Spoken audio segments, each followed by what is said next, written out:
Bismillahirrahmanirrahim. Elhamdülillahi Rabbil alemin. Ve salatu ve selamu ala Resulina Muhammedin ve ala alihi ve sahbihi ecmain. Hizmet içi eğitimlerle birlikte hakikaten Diyanet Akademisi'nin ne kadar fonksiyonel bir hale geldiği ve ülkemiz için, başta teşkilatımız için, ülkemiz için, İslam alemi için önemli bir merkeze oturduğunu buradan özellikle ifade etmek isterim. Rabbimize hamdolsun. Bugün bizim için çok önemli bir gün. Hem dini yüksek ihtisas merkezlerimizin, Diyanet Akademimizin yüksek ihtisas eğitiminin başladığı gün,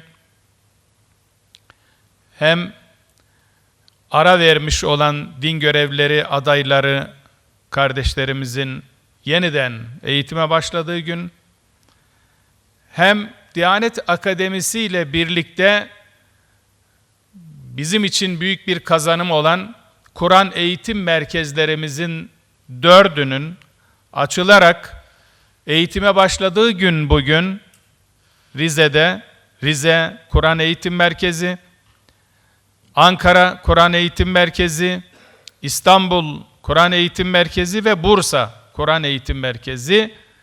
Bugün o yavrularımız da eğitimlerine başlıyorlar. Buradan onları da tebrik ediyorum, onlara da başarılar diliyorum. Bugün aynı zamanda 4-6 yaş ve 7-10 yaş Kur'an kurslarımızın açılış günü, başlama günü, eğitimlerine başlama günü. Sadece geçen yıl 250 bin kadar çocuğumuz 4-6 yaş Kur'an kurslarına devam etti. 40 bine yakın 7-10 yaş arası çocuğumuz Kur'an kurslarına devam etti. Elhamdülillah bu sene müftülerimizden aldığım sözle 7-10 yaşı 100 bine inşallah çıkarma hedefimiz var. 4-6 yaşı da daha fazla yukarılara çıkarma hedefimiz var. Buradan çocuklarımıza başarılar diliyorum. Hocalarımıza, onların hocalarına, müftülerimize, yöneticilerimize Allah'tan muvaffakiyetler diliyorum. Yine bugün ülkemizin bütün okullarında 20 milyon kadar öğrencimiz eğitimlerine başlıyor. Hamdolsun. Çanakkale'den Gazze'ye vatan savunması. Muhteşem bir ders ismi. Çanakkale'den Gazze'ye ifadesinde de çok büyük bir mesaj var. Bu mesaj bizim Gazze'li kardeşlerimize sahip çıkmamız gerektiğini anlatıyor. Orada masum yavruların, bebeklerin, çocukların, kadınların, canilerin, zalimlerin bombardımanı altında nasıl can verdiğine bir dikkat çekmek var. Ve bütün Müslümanların Gazze'ye sahip çıkması, Filistin'e sahip çıkması gerektiği mesajı var. Bu mesajla bizim gençlerimizi, çocuklarımızı yetiştirmemiz lazım. Hamdolsun bugün Diyanet hizmetleri için büyük bir imkan olarak gördüğümüz Diyanet Akademisi'ni de hayata geçirmiş olmanın kıvancını yaşıyoruz. Başkanlığımızın tüm ihtisas ve eğitim merkezlerini bünyesinde toplayan Diyanet Akademisi, eğitim öğretim hizmetlerimizi daha ileri bir noktaya taşıyacaktır inşallah. Diyanet Akademisi sayesinde hizmet öncesi eğitimlerle hocalarımız daha donanımlı şekilde göreve başlayacak, hizmet içi ve ihtisas eğitimlerimiz daha güçlü ve daha kapsamlı hale gelecektir inşallah. Yüksek ihtisas merkezlerimiz, başkanlığımızın kuruluş misyonunu gerçekleştirecek nitelikli kadrolar yetiştirmek adına hizmet veren saygın ve mümtaz kurumlarımızdandır.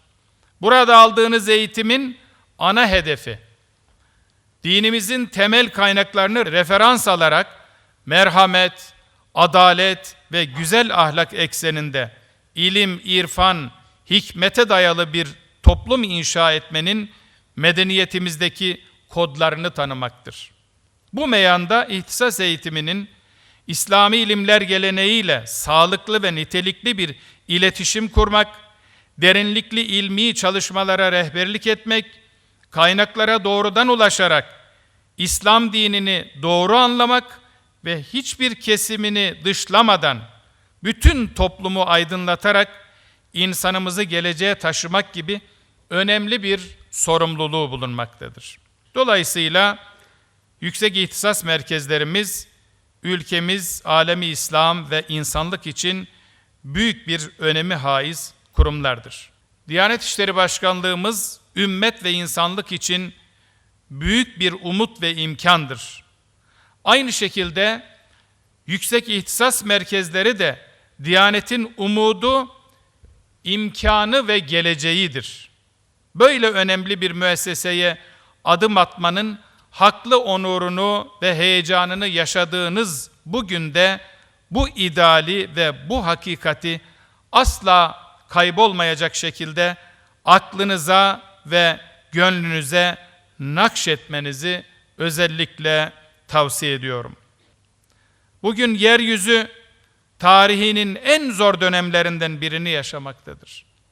İnsanlığın savaşlar, yoksulluk, tabiatın dengesinin bozulması gibi devasa sorunlarının yanı sıra ümmet olarak Müslümanların da ayrıca ciddi sıkıntıları bulunmaktadır. Dünya insanının büyük bir kısmı kendini huzur ve güven içinde görmemekte ve maalesef geleceğe umutla bakamamaktadır.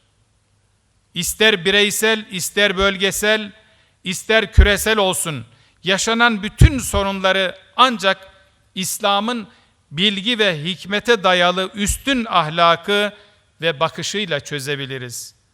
Bunu topluma ve dünyaya taşıyacak olan ise bizleriz.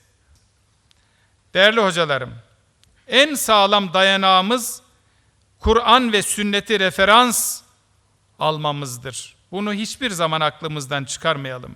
En büyük imkanımız, imanımız, samimiyetimiz ve gayretimizdir. Bu çizgiden hiçbir zaman sapmayalım. En çok ihtiyaç duyacağımız şey yüce bir ideal, adanmışlık ruhu ve bitmeyen bir heyecandır. Bunlardan hiçbir zaman taviz vermeyelim. Bu manada yüce dinimiz İslam'a ve insanlığa hizmet etmek en büyük idealimiz, bu uğurda adanmışlık ruhu ile çalışmak en büyük bahtiyarlığımız ve çalışmalarımızın meyvelerini görmek en büyük heyecan kaynağımızdır. Bu itibarla idealinizi büyük, heyecanınızı canlı tutun, kendinizi önemseyin. Bu vesileyle kuruluşundan beri bu güzide eğitim müesseselerimize emek veren bütün kardeşlerimizi hayırla ve minnetle yad ediyorum. Diyanet Akademisi bünyesindeki bütün eğitim merkezlerimizde büyük bir fedakarlık ve özveriyle çalışan eğitim görevlilerimize, hocalarımıza teşekkür ediyorum. Bütün kursiyerlerimize, talebelerimize başarılar diliyorum. Hepimizi din-i mübini İslam'a ve milletimize hizmet yolunda muvaffak kılmasını, üstün başarılara ulaştırmasını Yüce Rabbimizden niyaz ediyorum. Tekrar hayırlı uğurlu olsun. Allah yardımcınız olsun. Hepiniz Allah'a emanet olun.